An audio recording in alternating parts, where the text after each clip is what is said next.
Hey, Zach. Welcome to this week's On the Spot. I'm Tony Mulvey here with Zach Strickland. Surprise guest. Yeah, surprise guest. So this week, I think the big topic is the large freight markets, right? I mean, it's been kind of that hot topic for the past, I don't know, 3 weeks, 4 weeks. Yeah, the big markets kind of get a lot of the attention. You know, the carriers, obviously, they know they can get freight in some of these larger markets throughout the United States. And it's interesting to watch the regionalities kind of play out. You know, we've got the West Coast that's everybody's trying to get to, so that's putting some downward pressure on rates out of Los Angeles, for instance. Then you got, you know, the East Coast, which has got all the weather disruptions that Nick Austin likes to talk about. And then there's the middle part of the country. Yep. That's kind of in the middle, getting tossed around a little bit. Yeah, and I think that's a good point. I mean, you look at a market like Dallas. I think that's, we have a chart here, our head haul index. It kind of shows the map, and we talk often about going blue to blue, right? Right. That's where your outbound freight is more than your inbound freight, right? So those are the markets carriers want to go into. And I mean, look at Dallas. It's surrounded by those red markets, right? So a lot more outbound freight in Dallas, but we haven't seen rates come down. Rejections are up. Right. Some of it may be weather related. I know Nick talked about it, about to get hit with some snow and some ice, but don't think it's the impacts that we saw last year. But I mean, you look at it and you're like, why, even when you have this big of an imbalance of freight, why haven't rates gone down in a market like Dallas? Yeah, well, I mean, I think this blue kind of indicates one of the reasons why. Dallas, of course, and you have to look at the directionality, which actually, you know, interestingly enough, here on the carrier update, here in the next little bit, we'll go through Dallas as kind of a focal market in a minute, but I think you really have to watch at the direction of where a lot of this freight is moving out of Dallas. You know, Dallas is kind of this central staging market for the East Coast. You know, you have all this freight coming off the West Coast. Carriers are happy to go into Dallas from Los Angeles. They get a huge, you know, over $3 a mile right now on the spot market. And a lot of those contract rates have neared that spot market threshold as well. So they get to Dallas, and then they want to turn around and go back and get more of that high dollar freight. If you look at some of the spot rates out of Dallas, for instance, you're not going to see the same level of inflation, you know, as we've seen on the West Coast. So there's still some room for that market to really grow in terms of rate, even though we've had a whole year or more of rate inflation out of just about every market possible. But I think that's part of the reason that we're seeing, even though rates are still going up, and that's part of the reason it's still going up, is because there's so much more room to attract those carriers to take that eastbound freight. Yeah, I think that makes sense. I mean, you're seeing it to go west too. I mean, I think I have a track dashboard from Dallas to LA, right? And you're seeing that rate's gone up tremendously. I mean, it's like over $1.50. It's $1.58 a mile to go west, right? And typically, I mean, you think of that one. Carriers are wanting to go back in, but now they're putting that upward pressure on the rate to go back to LA. I mean, can you talk? What's going on there that you can think? I mean, you see rejections in LA are under 8%, right? You've got a tremendous amount of outbound volume, right? Carriers are obviously wanting to go there, but now you're seeing rates get pushed up on that westbound. Yeah, I think we're seeing that, we're starting to see the market kind of bring balance back into the rate situation, because what you're looking at here, you know, yeah, rates are going up, but just like you said, it's $1.58 versus the $3 that they can get coming east.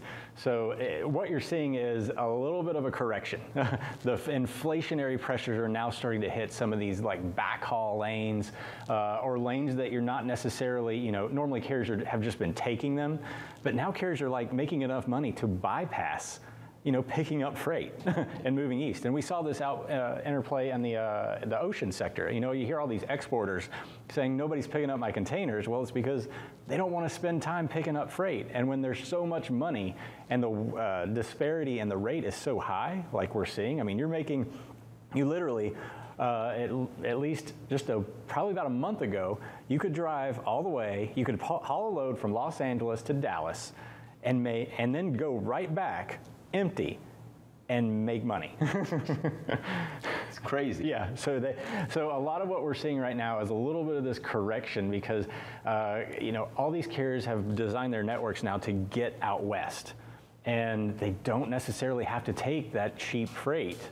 And so shippers are now starting to have to bid this East Coast freight higher, even though, but like I said, there's so much room for these rates to grow to get these proportions back to where they need to be for carriers to start to, accept more of this contracted freight. Yeah, I think that ties it really well together. I mean, it is just crazy to see, one, the difference in what the rate is, but then you're seeing that upward pressure. And you talked about it, that eastbound, right? Out of Dallas to, say, in Atlanta, right? So connecting, that connecting market in between Ontario and Atlanta, we have it here. I mean, it's up, and it's kind of flatlining, but I mean, you look at the Atlanta market, it's closer to Dallas than it is to LA, or Dallas is to LA, right? But then you're seeing kind of these same trends, right? So it's not just going one direction, it's both directions that you're seeing it. Yeah, and you have to think about it in the context of, carriers going out west versus leaving this East Coast kind of abandoned. And I do think it's fascinating that we see this upward pressure going east into Atlanta, for instance. Atlanta's a super consistent market in terms of volume, especially this time of year. I would expect these rates to actually start to come down a little bit heading into March, depending on the seasonal fluctuation here, because normally we see a huge outbound flow from Atlanta in March and April. And carriers, I think, they've grown accustomed to that a little bit. But, the fact is that we're still very imbalanced in the United States in terms of where carriers are kind of driving towards. The Southeast has really been flat to stable over the last couple of months, even throughout this Omicron weird January that we've had. The Southeast capacity has been relatively consistent. We see no strong growth out of the Savannah port, at least outside of what we've grown accustomed to. No surging there. The ports of New York and New Jersey have been the ones that kind of taken over a lot of that volume. So it's going to be interesting to see here in the next month when seasonality may or may not show up for the Atlanta market. But I think that, right now we're seeing a lot of corrective behavior as some of these rates, you have to think, the contracts underneath them are increasing.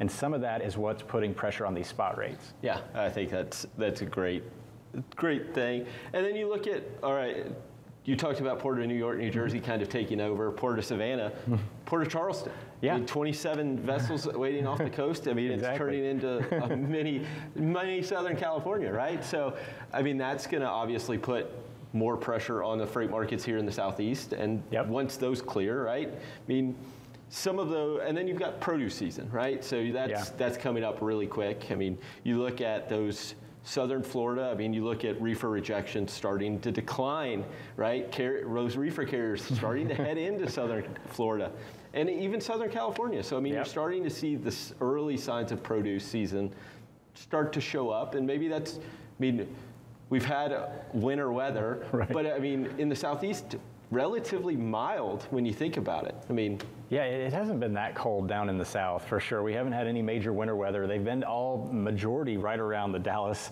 You saw Nick Austin's big blob of weather here in the earlier weather update here.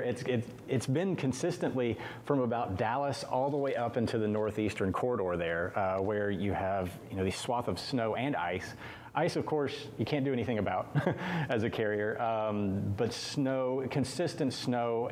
If you're a carrier right now, you're thinking, why would I head into the Midwest? Why would I head into the Northeast? So they're staying in the southern tier, keeping that market relatively stable, but the overall inflationary pressure is still present throughout the United States. It's just being exacerbated in other areas over other. So you've got the West Coast that's already had a tremendous amount of inflation, and now you've got the rest of the country starting to catch up. The Northeast, traditionally a backhaul market or backhaul region that you're just dying to get out of as a carrier, are seeing rejection rates still above 20% in a lot of these markets. Yeah, it's crazy. I mean, that's, you look at where those rejections are changing, I mean, the weighted rejection index shows that, right? And it really is so beneficial because you saw when rejections in LA started to plummet, right? I mean, they're down under 8%, but the national rejection index is what? Oh, still right at 19? Yeah, I mean, we're right around 19%, and it looks like we're going to be in this long stretch of recovery. Demand, really, if you're looking at anything, you're looking at maritime imports to see if shippers are forecasting some sort of downward movement. Right now, their inventories are still below 2019, and they still have no idea what the consumer is going to do. even with the massive amount of inflationary pressure. Awesome. Well, thank you, Zach. A bit really good information there. We're going to take a quick break, but stick around for more FreightWaves Now.